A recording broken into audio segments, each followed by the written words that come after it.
사랑하는 대학교의 성도 여러분, 2022년 9월 23일 금요일 아침 기도에 나오신 여러분을 환영하고 축복합니다. 함께 묵도하심으로 금요일 아침 기도회를 시작하겠습니다. 사랑과 자비가 충만하신 하나님 아버지, 오늘도 우리 가운데 귀한 새날을 허락하여 주시고 주의 은혜 안에 주의 말씀 가운데 복된 하루를 시작할 수 있도록 인도하여 주심에 감사합니다.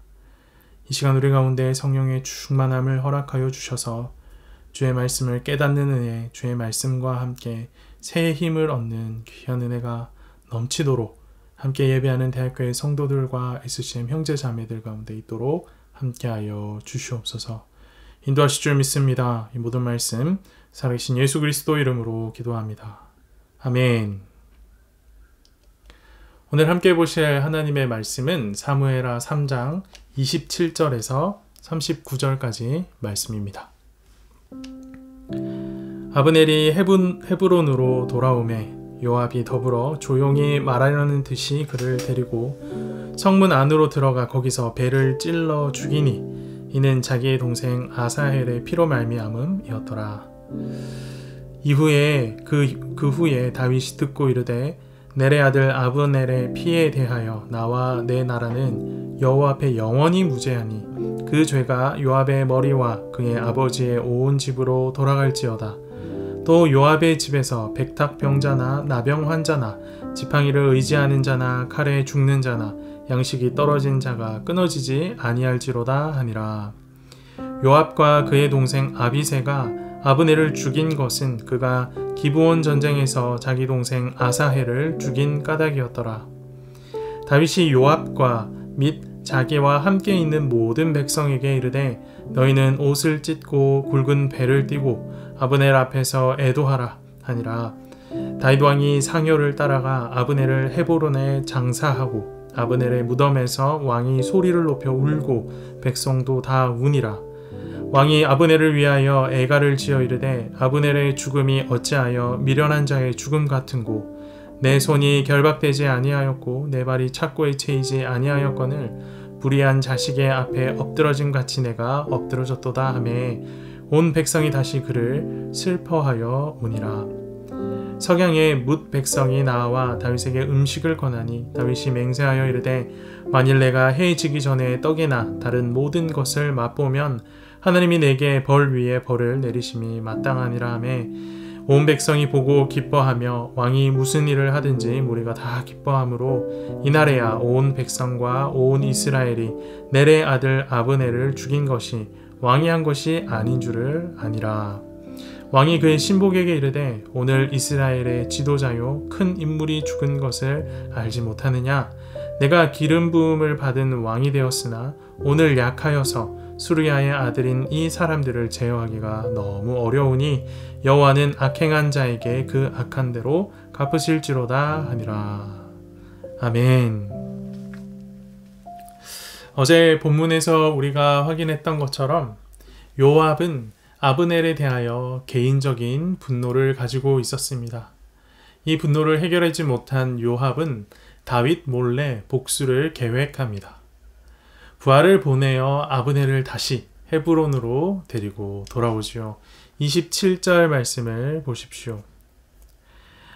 아브넬이 헤브론으로 돌아오매 요압이 더불어 조용히 말하는 듯이 그를 데리고 성문 안으로 들어가 거기서 배를 찔러 죽이니 이는 자기의 동생 아사헬의 피로 말미암음이었더라. 분노에 찬 요압, 결국 아브넬을 죽이고야 맙니다. 동생의 죽음을 슬퍼하는 모습은 얼마든지 이해가 됩니다. 하지만 동생은 전쟁이라는 특수한 상황 가운데 죽음을 맞이한 것이고 지금 이 요압의 복수는 전쟁이 끝난 후에 은밀히 행하여지고 있는 것이라 그의 복수가 정당해 보이지는 않습니다. 둘 다 나라를 대표하는 용사이니 정정당당하게 대결을 할 수도 있었을 텐데 조금 아쉬운 모습입니다. 무엇보다 다윗의 입장이 난처해졌습니다. 아브넬이 다윗을 만난 이후 얼마 지나지 않아 헤브론에서 시체로 발견되었다. 다윗이 헤브론을 죽였다고 오해를 받기에 딱 좋은 상황입니다. 그래서 다윗은 발빠르게 해명을 하기 시작합니다. 28절 말씀 보십시오. 그 후에 다윗이 듣고 이르되 넬의 아들 아브넬의 피에 대하여 나와 내 나라는 여호와 앞에 영원히 무죄하니. 다윗은 아브넬이 살해된 일이 요압 개인 차원에서 벌어진 일이다 라고 딱 선을 긋습니다. 요압 개인 차원에서 벌어진 일이기 때문에 자신뿐만 아니라 나라 차원에서도 책임이 없다라고 분명하게 밝힙니다. 그러곤 후속 조치들이 이어집니다. 29절에서 32절까지 말씀을 보십시오. 그 죄가 요압의 머리와 그의 아버지의 온 집으로 돌아갈지어다. 또 요압의 집에서 백탁병자나 나병 환자나 지팡이를 의지하는 자나 칼에 죽는 자나 양식이 떨어진 자가 끊어지지 아니할지로다 하니라. 요압과 그의 동생 아비새가 아브넬을 죽인 것은 그가 기브온 전쟁에서 자기 동생 아사헬을 죽인 까닭이었더라. 다윗이 요압과 및 자기와 함께 있는 모든 백성에게 이르되 너희는 옷을 찢고 굵은 배를 띠고 아브넬 앞에서 애도하라 하니라. 다윗 왕이 상효를 따라가 아브넬을 헤브론에 장사하고 아브넬의 무덤에서 왕이 소리를 높여 울고 백성도 다 우니라. 다윗이 요압과 그의 가문을 저주합니다. 더불어 아브넬을 애도하며 장례를 성대하게 치러줍니다. 이 모든 과정에서 모든 백성을 참여시킵니다. 모든 백성이니 그 가운데엔 요압과 그의 가문도 포함되어 있었을 겁니다.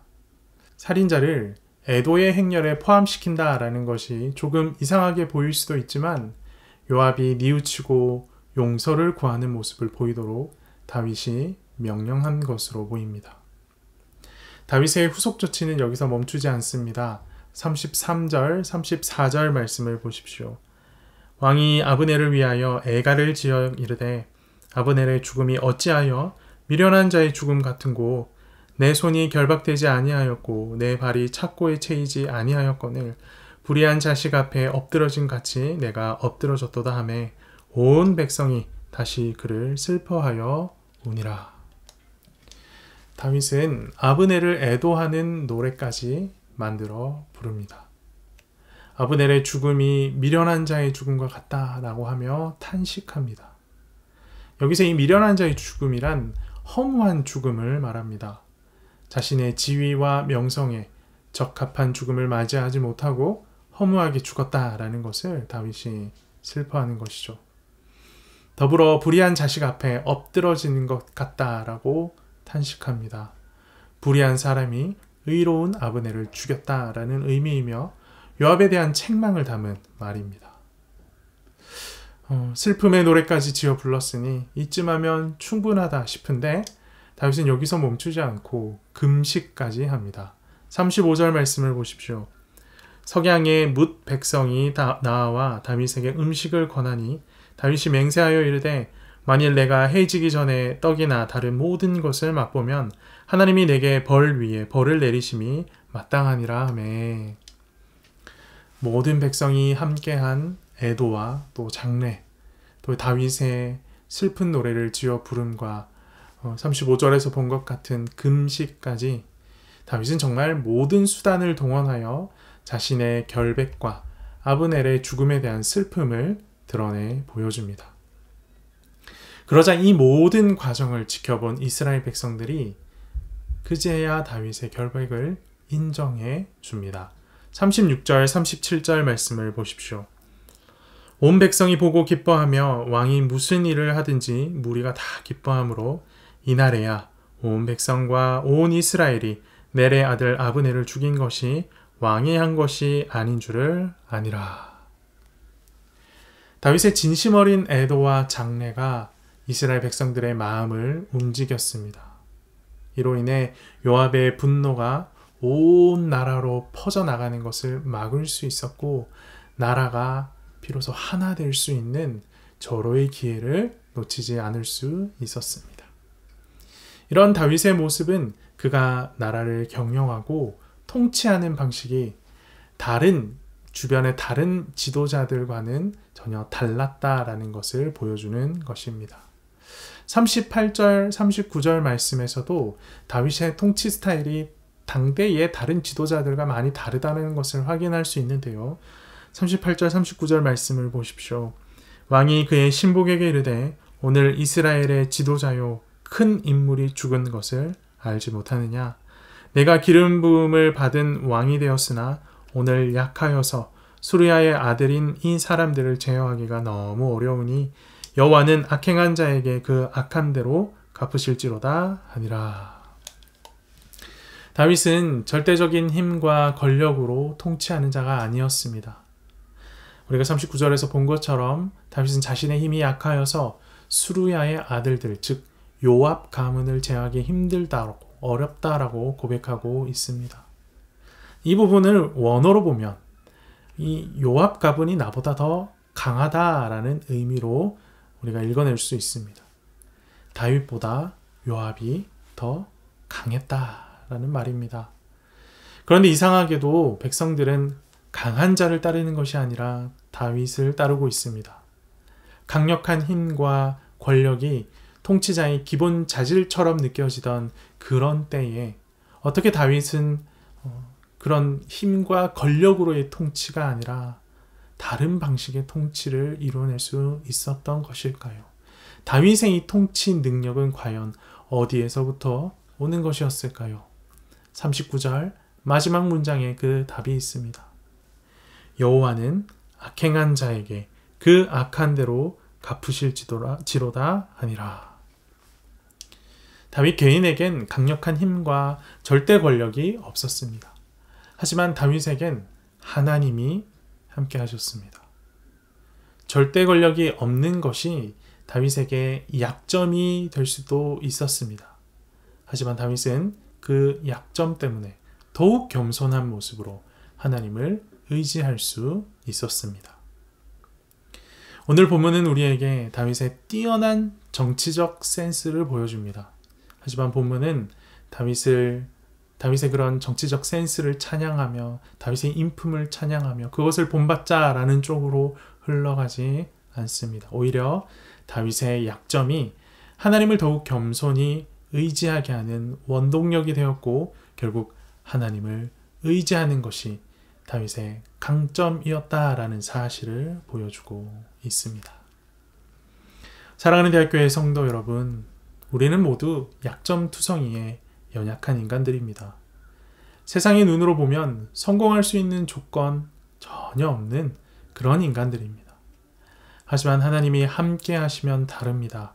세상이 말하는 조건을 갖추지 못했다 하더라도 하나님의 방식으로 세상을 돌파하게 하나님이 인도하시기 때문입니다. 연약하십니까? 하나님을 붙드십시오. 하나님을 붙드는 것이 다윗의 강점이었던 것처럼 우리 모든 대학교의 성도들, 더불어 SCM 형제자매들도 하나님을 붙드는 것이 강점이 되는 그런 인생을 사는 자들 되기를 간절히 소망합니다. 세상은 이해할 수 없는 방식으로 우리를 높이실 하나님을 기대하고 찬양합니다. 함께 기도합시다. 살아계셔서 역사하시는 하나님 아버지, 오늘 우리는 다윗이 자칫 나라가 하나가 될 수 있는 이 좋은 기회를 날려버릴 위험에 처해 있는 것을 확인했습니다. 그 위험 속에 탁월한 정치적 센스를 발휘하며 그 위험을 잘 넘어가는 지혜로운 다윗의 모습을 보았습니다.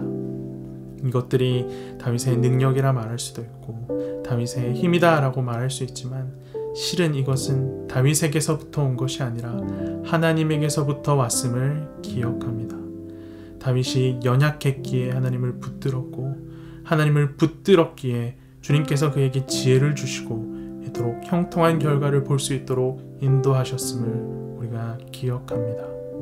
다윗의 약점을 강점이 되도록 인도하신 하나님 아버지, 우리 모든 대학교의 성도들, 우리 모든 SCM 형제자매들의 약점이 강점이 되어질 수 있도록 우리를 붙들어 주시옵소서. 결국 다윗이 약점을 강점으로 바꿔낼 수 있었던 것은 여호와 하나님을 붙드는 것이었음을 기억하오니 우리 모든 대학교의 성도들과 SCM 형제자매들도 오직 여호와 하나님, 우리 주 예수 그리스도를 붙듦으로 그들의 삶의 모든 약점을 강점으로 바꾸시는 하나님을 경험할 수 있도록 함께하여 주시옵소서. 오늘도 주의 말씀 붙들고 하루를 시작합니다. 어려운 상황, 힘든 상황이 매일같이 또 매 순간마다 우리를 닥쳐올 것인데 그때마다 우리의 연약함이 하나님의 강점으로 메꾸어지고 하나님을 붙들므로 더욱 온전해지는 귀한 하나님의 역사, 하나님의 일하심을 경험할 수 있도록 우리 모든 성도들, 우리 모든 SCM 형제자매들 붙들어 주시옵소서. 하나님을 기대합니다.